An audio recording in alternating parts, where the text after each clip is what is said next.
Dr. Lim here.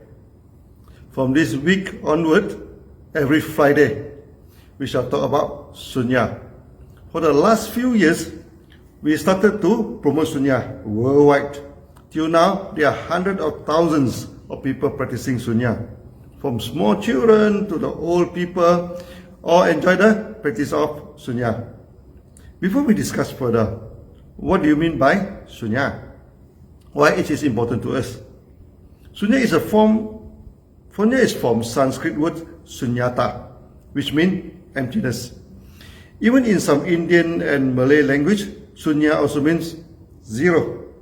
In Malay and Indonesia, it is also the root word for sunyi, meaning very calm and quiet.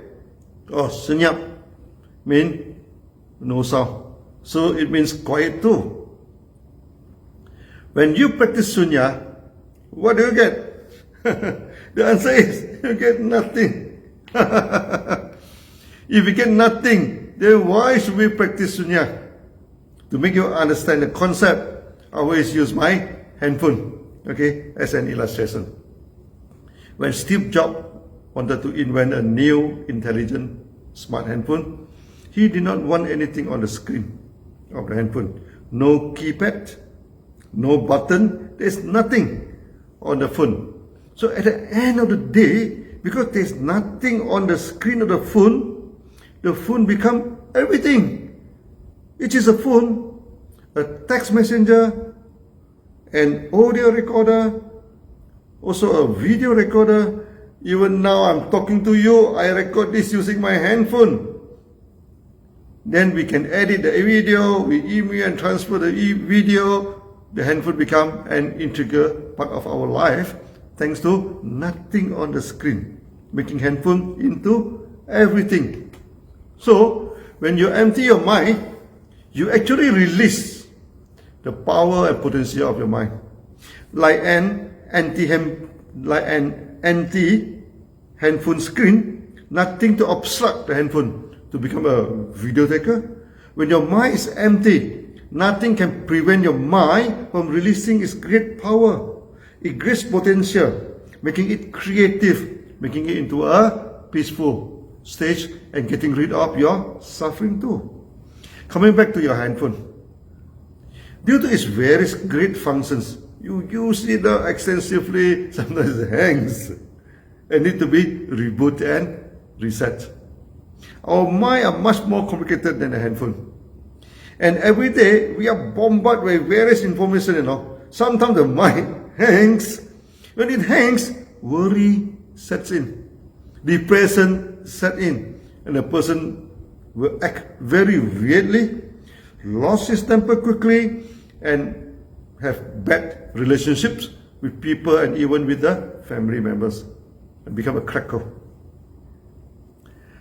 Now the basic question is, if you can reset your handphone, can you reset your mind? Again, the answer is a great yes. How do you reset your phone? You just stop all the function, okay, and restart it. Then how do you reset your mind? To reset your mind, similarly, just empty it, and make a fresh start. How to empty your mind? Can you stop your mind from thinking? Oh, no. You cannot stop your mind from thinking. Only a dead man's mind stops thinking. When you are alive, no way you can stop your mind from thinking. When people have a troublesome mind, sometimes they go for alcohol to get drunk. Sometimes they smoke hashish and get high. Sometimes they dance wildly, and get lost.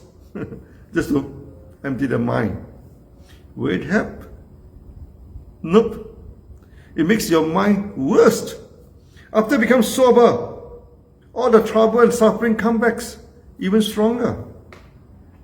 When the people have to take more alcohol, more hashish, wider dances, and etc. Eventually, he will break down and become a useless man. So, how to detach your mind and make it empty? In the market, many gurus are proposing a lot of techniques. Some even apply patents for it, to make your mind happy. Some guru ask you to imagine that you're in a beautiful garden with lots of flowers, maybe the charming tulips with various colors, red, orange, yellow, and etc. And beautiful butterflies flying here and there. Is it effective? No. It may calm down and relax your mind for a while. After that, you go to work and face a difficult boss. You go to the market and facing a complaint king who complain the products now from the packaging to the content of them. Your tulip disappear. Your butterfly no more. Immediately, you plunge into depression. The contrast of the beautiful garden and the real life scenario may make you feel more desperate. Every guru knows that he must relax your mind and make you happy. Otherwise, you may not pay him money, and support his luxurious life. And now there are two categories of guru from two schools. We call it the school of monkey and the school of donkey. Some guru tells you, boy, just relax now. Why take life so hard? Sell your house, sell your cars, sell your properties, bring the money here, live a carefree life. Just relax, no worry. Then the guru plays the music, and then you dance, dance wildly. In order to prove that you are relaxed, then you throw away your clothes and sometimes dance, in nude. After that, you become sober, and the reality of life comes back now, even more depressed. Then you go for stronger music, wider dances, with your eyes rolling up. After the music and dance are not enough, then you started to take alcohol. After that, alcohol is not enough, then you started to take drugs. Eventually, you use up all your money. What to do then? You go to the markets now and hunt for some dummy. Ask them to sell the house, sell the cars and properties, and enjoy your couch. Using the money of the newcomer to support the oldcomer. The organization of the guru become a great Ponzi scheme. This school, we call them the monkey school. Another type of guru asks you to do away from the world and society. Live in a mountain or some forest or some very quiet retreat.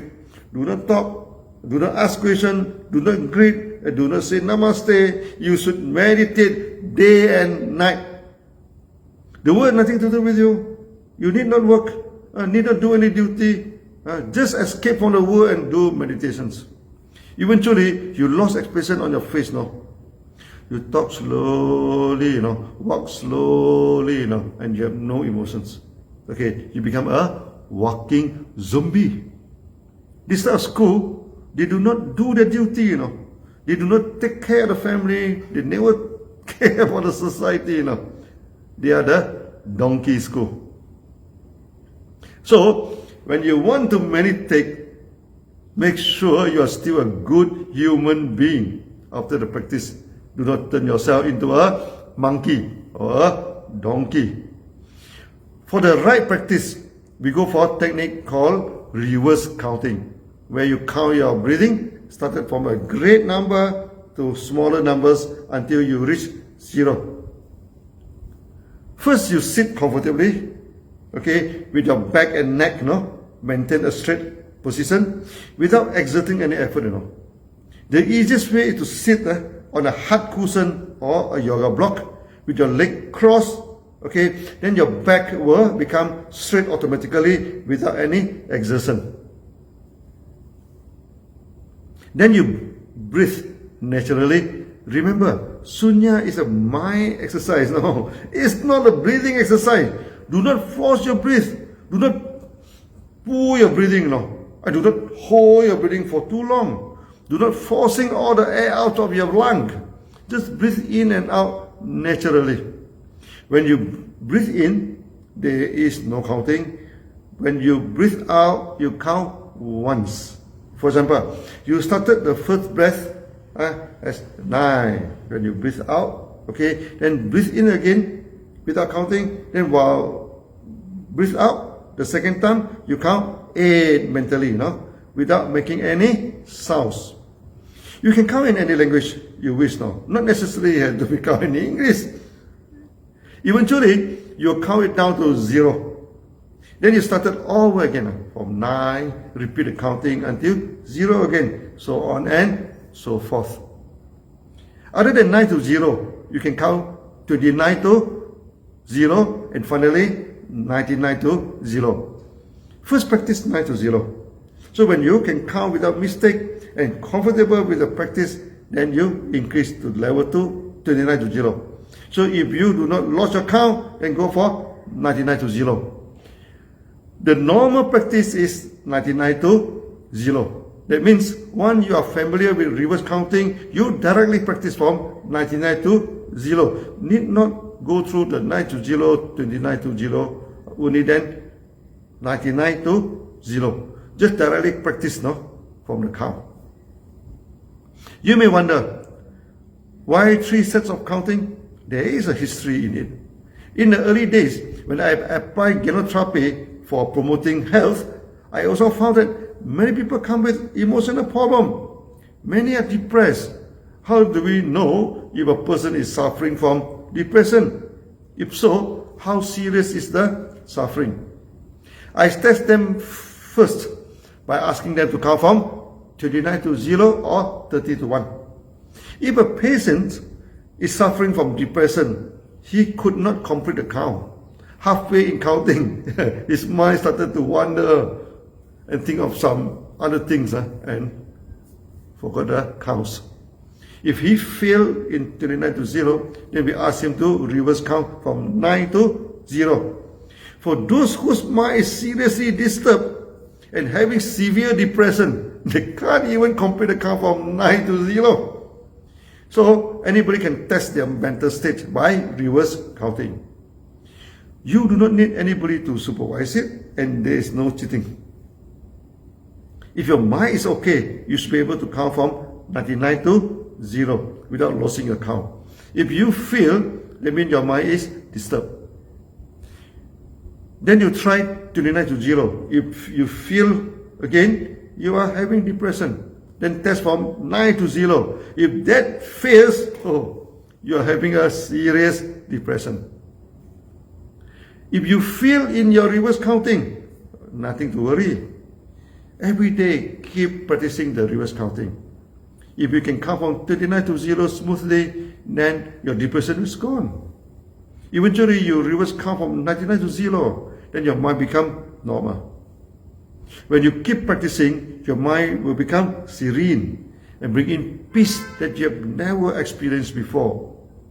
This is all for today. Next video, we talk more about the breathing and the reverse counting. See you again. Bye-bye.